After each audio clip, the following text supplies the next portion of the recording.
Priatelia moji, klienti moji, rozhodla som sa vám takýmto spôsobom trošku priblížiť skutočnosť, ako to tu u nás v Emiráte Ras Al Khaimah vyzerá.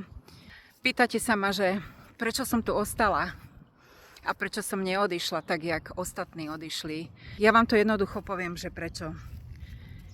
Ja sa tu cítim bezpečne, ale naozaj bezpečne.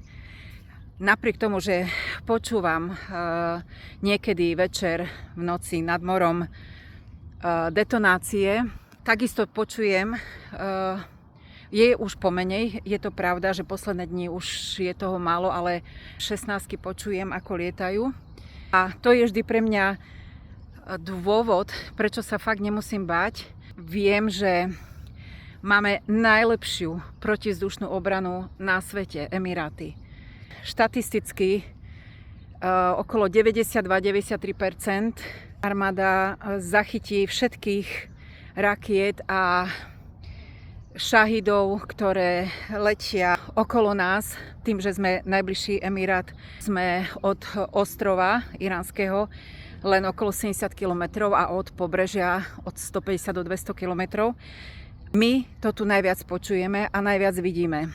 A ja žijem na ostrove, čiže vlastne som priamo spätá s morom.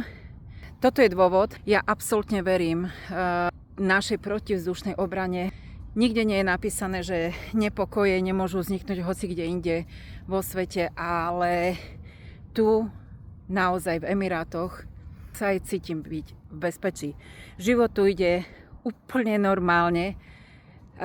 Je Ramadán cez deň, samozrejme, že je menej aut, ale vynahradia si to potom po iftare, po modlitbách večer a v noci to tu túrujú auta, že to je naozaj dosť hlučné. Plné obchody, reštaurácie. Toto si ja nemôžem odpustiť týchto mojich sledovateľov. Len toľko dneska. A prajem vám strašne pekný deň. Vážte si, čo máte, lebo ten kľud a mier, to je strašne dôležité.